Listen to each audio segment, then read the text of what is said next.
This is a Vault Studios production. I'm Spencer Brudig. I'm Will Johnson. I'm Jessica Knoll. This show contains graphic material and is meant for mature audiences. This week on True Crime Chronicles. A man is being followed. He doesn't know it, but he has been tracked for the better part of a day. He sits down in a booth at a local bar in his hometown of Lake Butler, Florida, and orders a beer. Several people watch him from the shadowy corners of the room. He finishes his drink and orders another. One of the man's stalkers makes his move. He's armed, but doesn't draw his gun. He walks towards the man, but veers off towards the employees section of the bar. You see, the man's pursuers are not there to harm him. They are Denver area police. They're not even there to arrest him, yet. Instead, they are after something that will confirm suspicions started almost 4 decades ago. They're actually there to collect the man's beer mug. But before continuing this chapter in the story, we need to go back to January 1980 in Denver, Colorado. The weather is relatively mild, and all over the Mile High City, you can hear Rod Stewart, the Village People, and the Knack blaring on radios as the most popular bands ring in the 80s. 21-year-old Helene Pruszynski has temporarily moved out to Denver from her home state of Massachusetts. She is majoring in journalism at Wheaton College and got into a winter internship at KHOW, a local radio station. The station itself is in downtown Denver. Helene takes a local bus every day from her aunt and uncle's house, who live in a suburb just outside of the city. Helene was well-liked. This is Kevin Vaughn. He's an investigative reporter at KUSA 9 News in Denver. She was described as always being very respectful, did not take chances, was not known to, get into cars with strangers or that sort of thing, was not believed to be dating anyone during her time here. Sort of the image of the clean-cut young woman pursuing her college degree and getting some experience in the radio field. On January 15th, Helene takes the bus to the station and works a full day. That evening, she says her goodbyes and leaves the station. And she got onto a bus and headed south on Broadway, and she got off in Inglewood and had about a 6-block or so walk to her aunt's house where she was staying, and she never got home. A couple of hours go by, and then her aunt starts to worry. With no cell phones or way of finding out where she is, her family calls the police and reports Helene has not returned home.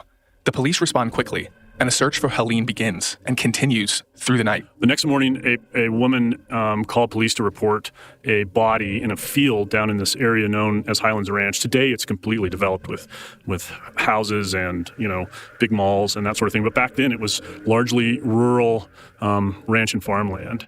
And so the authorities went and they found this young woman's body in this field, and they almost immediately identified it as that of Helene Pruszynski.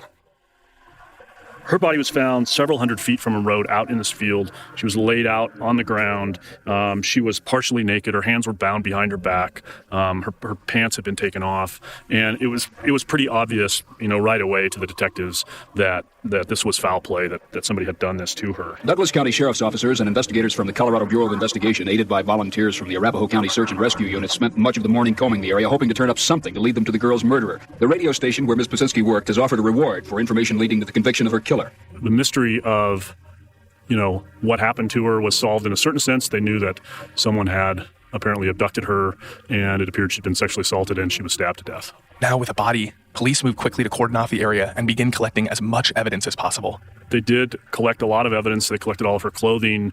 They collected some plaster casts of footprints in the area. They suspected that the killer may have been wearing cowboy boots based on some of the footprints. After conducting as many interviews as they can, the very first break in the case happens when investigators reference several other 911 calls made in the days prior and in the same area. They had a description of a car that came from another case, and that's one of the things that remains a mystery. There were several women in the same area of Inglewood who in previous weeks had reported that a man had attempted to sexually assault them. And so their initial theory was that the same person that had done those crimes had perhaps been the person who, either lured Helene Pruszynski into his car or grabbed her by force or something and transported her down to this field in Highlands Ranch. Investigators are able to build a physical and psychological profile for the suspect, but they're not able to locate anyone that even generally matches who they think they're looking for. One witness that may have seen somebody, they thought maybe the person was a white man, 20 to 30 years old with, wavy, medium-length hair over his ears. But, two things about that. One is, eyewitness testimony is often the weakest part of any criminal case. We used to do an exercise in journalism school where this professor I had would stage sort of a confrontation, would pound his fist on the desk and his ashtray would fall off and break on the floor. Everybody in the class would think, some disturbance was going on, and then he would ask them all to write about it, and what people wrote about was invariably different from person to person because they all saw something different, they all remembered something different. There were efforts to write a profile based on the kind of crime, and again, you get into this whole question about what you can divine from a crime about the person who committed it, and they tended to, often these profiles tended to conclude that the person was a loner, drifter. They knew he probably was at least old enough to be operating a car, so probably at least 16, 17 years old, and that sort of thing. But they didn't have any real good suspects, that's for sure. Unfortunately, this investigation just stalled out rather quickly. They didn't have an eyewitness. They had this description of this car, but they weren't able to develop any suspects from those other attempted sexual assaults. No idea who the person was that might have been driving that car. We have to remember in 1980, there was no real concept that you'd be able to take evidence from a crime scene and develop a genetic fingerprint from it, a genetic profile, what we all know today as DNA. So primarily then, they were looking for evidence of sexual assault, and they sometimes could do blood typing and that kind of thing from, semen or other evidence left on a body. What they were generally doing in cases like this was talking to as many people as they could talk to, looking for people that might have seen something or knew someone. They were running through lists of known sex offenders and trying to see, does this person have an alibi? Will this person answer questions? And that sort of thing. The scientific component of it seemed advanced at the time, but is really crude by today's standards. It was just one of those mysteries that that went on to linger for, as we know now, almost 4 decades. Years go by, then decades. The case is transferred to different detectives throughout the years and is occasionally reinvigorated with a tip or some sort of new technology. It was actually reopened a number of times over the years. The first time was in 1998. By then, DNA was a thing, and lots of old cases were being sent to the state crime lab here, operated by the Colorado Bureau of Investigation, to be tested for DNA. And so that was done in 1998, and a DNA profile was developed. And they went back in 2005, in 2010, in 2013, and then again in 2017, doing ever more sophisticated testing and new rounds of investigation. But it was really only in the last couple of years that this investigation gained momentum. Because there was a lot of evidence collected from the crime scene, DNA testing becomes possible. DNA is unique person to person, as you know. Every one of us has our own genetic makeup, our own DNA, and yet our DNA shares commonality with other people, and it shares really specific traits with people in our family. There is certain DNA that's just passed down by males. And so a DNA profile can generally be matched to a specific person, but it might show traits of other family members. So the way that this can be used traditionally, and by traditionally I mean since the early 1990s, was there were really 3 ways you could use DNA to solve a crime or in a criminal investigation. The first was you could match that crime to other unsolved crimes. So if you had a series of sexual assaults, say, you could do DNA testing in all of those and say, okay, we've got the same person that's committed all of these. We don't know who it is, but we can match this victim, the DNA that was left on this victim with the DNA that was left on this other victim, and you're looking for a serial offender. So that was sort of one way that DNA was traditionally used. Then you could have another way where you have a sexual assault or a murder and you come away with a DNA profile that you believe is the suspect's. Often that's, semen if there's a sexual assault. Sometimes it's blood. Sometimes people that stab someone, for example, end up cutting themselves. So the detectives would find blood of the victim and blood of the perpetrator at the scene. And so let's say they've got this DNA profile and they've got a suspect that they have identified. We think this person might be the person. They can go collect a DNA sample from that person and then see if it matches. And if it matches, they can start building their case. And if it doesn't, they can eliminate that person as a suspect. So that's the second way. And then the third way, essentially, is to take a DNA sample from a crime scene that's unidentified and add it to the FBI's national database, what's known as CODIS, the Combined DNA Index System. Right now, there are 19 million profiles in this database. 14 million are from known offenders, people in jail and prison that have been convicted of a violent crime. 4 million are from people who have been arrested for serious crimes, but not convicted. But there are still over 1 million unidentified profiles in the database as well. These DNA samples are from unsolved crime scenes that have never matched a known person. What's come online in the last couple of years is this sort of revolutionary new way of using DNA, unidentified DNA. And we can really trace its origin back a couple of years to the arrest in California of a man named Joseph DeAngelo. He is suspected of being a guy who committed dozens of rapes and more than a dozen murders in California in the 1970s and 1980s. What that technique is sort of a mix of DNA technology and genealogy. It's come to be known as genetic genealogy. So the way it works is a researcher will take an unknown DNA profile from a crime scene that the detectives are pretty certain is the killer's DNA. What a geneticist will do is then upload that profile into an open source DNA database. We have all these DNA databases out there. People have heard of Ancestry and 23andMe, and there's a bunch of other ones. People who will get their own DNA tested and upload it to these databases, to try to find long-lost relatives or to see if they've got relatives they didn't know about, or in the case of adoptees, to see if they've got biological relatives in the database. Most of these databases are closed to the police, but there are a few that are known as sort of open source. And in their user agreements, they tell people, if you put your DNA in here, you know that the police and anybody else might be looking at it. What these researchers will do with this unknown DNA sample is they'll upload it to one of these databases and they'll look for relatives, biological relatives. Often it's, second cousins, third cousins, fourth cousins, but they might identify a dozen people or something that are biologically related to this DNA sample that they believe is from the killer. And then the geneticist will start building a family tree. And you plot the people on that family tree, and then you start researching them. Who were their parents? Who were their children? Who were their siblings? And you just start building out this family tree. And eventually, you may identify people in the tree that are potential suspects because they're the right age, or they were in the right place at the right time, or in some cases they're already convicted of crimes, maybe convicted of crimes back at a time when their DNA didn't get into the FBI database.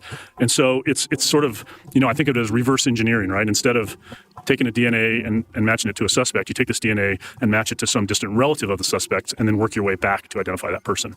And so that's how the Golden State Killer case in California led to an arrest. There were a handful of cases around the country solved this way in 2018. There were scores solved this way last year, and I'm guessing this year we're going to see hundreds of cases solved this way. I know of a number of agencies here in the Denver area that are using this technique now to try to solve some of their really old cases.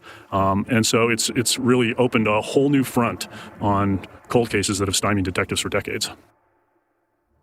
In Helene's case, it is this very crowdsourced genetic technology that has allowed the biggest breakthrough of all.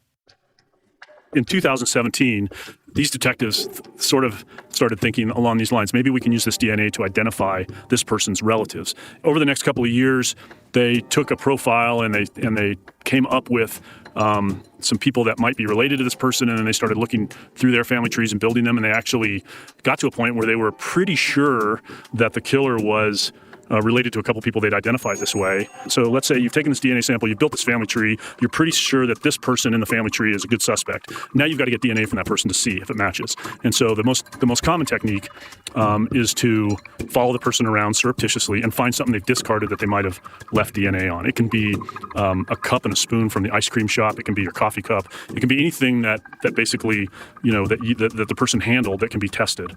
And there were two brothers that they started to focus on. And one of the brothers had a number of serious criminal cases, and his DNA was on file in California. So they got it, and they could tell it wasn't their suspect, but they could tell it was a male relative of their suspect. Some of the markers passed down in the male lineage matched. So then they thought, okay, it's got to be a sibling, perhaps. And so that led them to this guy who was born Curtis Allen White and sometime changed his name to James Curtis Clanton. They found him in Florida, and what was interesting was they knew these two people were one and the same because they both had the same FBI number. James Curtis Clanton had criminal cases, and so did Curtis Allen White, and their fingerprints matched. So in the FBI's identification database, the detectives here knew that Curtis Allen White and James Curtis Clanton were one and the same. And as they started looking into his background, they figured out that he'd been convicted of rape in Arkansas in the 1970s and had actually spent time in prison. And they had figured out that when he was paroled, he came to Colorado. And that was the year before Helene Pruszynski was killed. And then they discovered that he was in Colorado until sometime after she was killed. I think it was the following year. So they knew he was in Colorado when this happened. They knew he had previously been convicted of sexual assault. There was a knife involved in that other sexual assault. Helene Pruszynski was stabbed to death. So they're thinking there's a lot here that makes us think this could be our guy. After reaching out to local police in Florida, Denver area investigators flew out in order to gain more DNA to confirm their suspect. Investigators locate James Clanton and begin to follow him, waiting for the perfect moment to collect his DNA from discarded items. And they followed him around. And at one point, he was driving his truck and he stopped near a dumpster and he then went on. The detectives didn't see him throw anything in the dumpster, but they thought maybe he had, and so they went and looked in the dumpster, and there was a milk bottle sitting right on top that looked like it had just been tossed in there. So they collected it, brought it back to Colorado, took it to the lab, no match. So now they're back to following him again, and they follow him to a bar in Florida where he orders several beers and pours them into a mug and drinks them. And they had arranged with a local detective to collect that mug from the bar after the guy had left. And so they got that mug and a couple others, brought him back here to Colorado, sent him to the CBI lab, and lo and behold, the mug that this man had been using, they got a DNA match that fit exactly with the DNA they had from Helene Pruszynski's clothing. So that's what got them their arrest warrant, and they went to Florida and they arrested him and he waived extradition and flew back to Colorado. Although most following this case thought a long capital murder trial would follow, in early 2020, Clanton pled guilty to the 40-year-old murder of Helene Pruszynski. How then do you plead to murder in the first degree after deliberation? Guilty. Before entering his guilty plea, Clanton waived his extradition rights in Florida, then confessed to the murder on the way to the airport. He really just wanted to get it off his chest. It was very unusual to hear that kind of remorse and gratitude for the opportunities that he knew he didn't deserve, but that he got. He will be sentenced to life with the possibility of parole. Clanton will be in his 80s when he will be eligible for release. Even with this closure, there are still questions about other cases that were thought to be in connection with Helene. It occurred in a part of town with a handful of somewhat similar crimes. Other abductions that involve sexual assaults of young women that remain unsolved to this day. And interestingly, in the ones in which they have DNA, they now can conclude that they're not related to this one. For a long time, the theory was that maybe the same predator was operating in that part of town for a long period of time. They have cases going back into the 60s and the 70s that were similar. Young woman abducted, sexually assaulted, and killed and left somewhere else in another part of town. So they now don't believe any of those murders are tied to this one, but they are re-examining a bunch of sexual assaults from that era to see if any of those can be tied to the suspect. Tragically, Helene's parents are not alive to see their daughter's killer behind bars. I think that's always one of the saddest things about these cold cases is family members often hang on to the idea that they'll get an answer, while they're still with us. And in this case, Helene's parents are no longer alive. But I did interview her sister, and she was, really. I mean, it sounds strange to say she was happy. We're talking about the murder of her sister, and the way it affected their lives all these years is just, it's beyond imagination. But they were gratified that the detectives kept working on this over the years. After so many years of not knowing, and I've interviewed a lot of people like this over time, and they almost all go through periods where they're really hopeful that it's going to happen, and periods where they don't think it's going to happen, and it's just a roil of emotions for these families of cold case victims. New technology is what allowed this case to be solved. What is amazing is that the officers that closed down this case are several generations removed from the original police who investigated the initial crime scene. Well, that's one of the hardest things about cold cases is the continuity. I mean, some of the detectives that worked on this case in the beginning are they were in the middle of their careers then. They are elderly now. There are quite a number of cold cases I've reported on where the original detectives are no longer alive. And so you lose that institutional knowledge. You lose their thought processes on what they were doing back then, what they were thinking, how they were working. And I think it's really interesting to see this new generation of people, in some cases people that weren't even born when this victim might have been killed, who are now using, forensic tools that weren't available all those years before to lead them to an answer. And the cold case detectives that crack these cases are, they're just dogged, and they're just interested in answering that question, for the people left behind and for the community, and to make it known that everybody's life matters, and that they're all owed the effort to try to solve these crimes. It's important to also remember that even with the newest technology, it takes professional evidence collection and preservation to allow modern forensics to work. Evidence collection is everything. And if the detectives did a good job of collecting evidence, and by that I mean they didn't handle it themselves, they wore gloves, they packaged it properly, they stored it in a temperature-controlled room, kept it out of the sunlight, kept it away from moisture.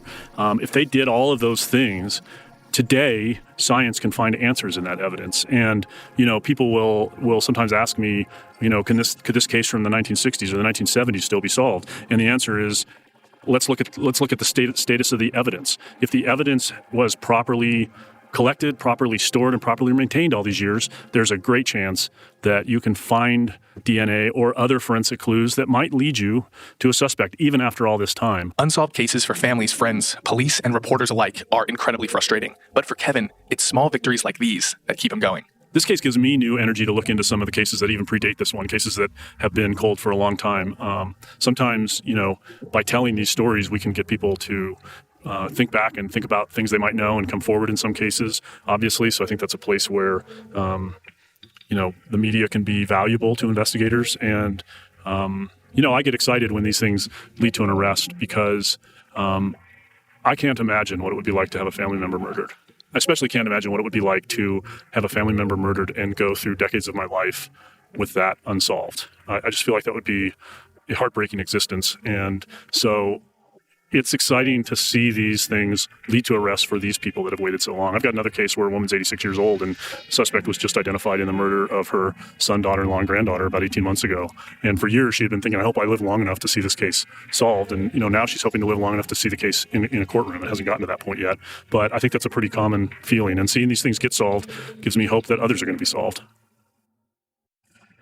She had a life, and someone took that away. 31 years hunting for her mom's killer. And it's going to end with me getting the person that killed my mom. Hune Gray is closer than ever. So these are dangerous people. Extremely dangerous people. From the team that brought you Urge to Kill, I'm Ashley Porslin. Are you willing to go to war, so to speak? And this is The Yellow Car. I'm always ready for anything. Subscribe now. Spencer, something that I found kind of interesting about this case is how they collected the DNA to get this guy. Right. It's pretty wild. I mean, it was a clandestine operation. One thing that if you watch any kind of true crime shows or you listen to our podcast, They pick up like the cigarette butt. yeah, as long as they've discarded it, it's fair game, and they can collect that and use that for evidence. Oh, like you can't rush up and grab something from somebody. No, you can't grab it out of his hand while he's drinking it. He's got to discard it. That would be obvious. It's just as like well. it's just like trash you put out to the street. Once you've discarded it, put it out to the street. Right. It's property. Because they didn't arrest him at the time. They were just trying to collect that extra DNA needed to fill in the gaps. So what else can you tell us about this suspect who pled guilty? Yeah, so James Clanton recently pled guilty to the murder of Helene. He was in Denver at that time. He had committed a rape in Arkansas, and he was paroled out because one of his former counselors or therapists had said, I can take him and he can live with me. So the court system in Arkansas allowed him to leave the state to live in the Denver area after he was convicted for rape. Living with his therapist. Yes, or an ex-therapist. Tragic case. I'm glad we have his guilty plea. Yeah. And I they think tracked him down. And in regards to that, there was this really intense group of friends and family of Helene that kept her memory alive. They've been running a scholarship since her disappearance and murder all the way to today. They're still giving out the memorial scholarship in her name. And this group would occasionally, over the years, fly back to Denver to make sure that investigators were doing everything they could in order to solve this case. So a really passionate group trying to gain justice. And I think that they were able to gain a small semblance of that, even 40 years later. Thanks for bringing us the story. Yeah, and a big thanks to Kevin Vaughn and KUSA for bringing us the story. Yeah, we talked to Kevin about a few cases over the past few months. We have. And, he has his own podcast. He does. Blame. Check it out. It's actually an amazing story. It's really good. Jessica, what are we talking about next week here on True Crime Chronicles? Next week, we're going to talk about a small town in Ohio where over the span of just over a year, 6 women went missing. All right. We'll be back next week with that story. Spencer, what can people do? If you like this podcast, please give us a like, give us a subscribe, and rate us on whatever application you're listening to this podcast on. And if you'd like to join us for a discussion, you can join our Facebook group Inside the Crime Vault, where we talk about this and other cases that we're covering in Vault Studios, and where you have the opportunity to tell us about a case you think we should be looking at. We're also on Instagram, Twitter, and Facebook under Vault Studios and Inside the Crime Vault and True Crime Chronicles. We'll be back next week with a new case and a new story.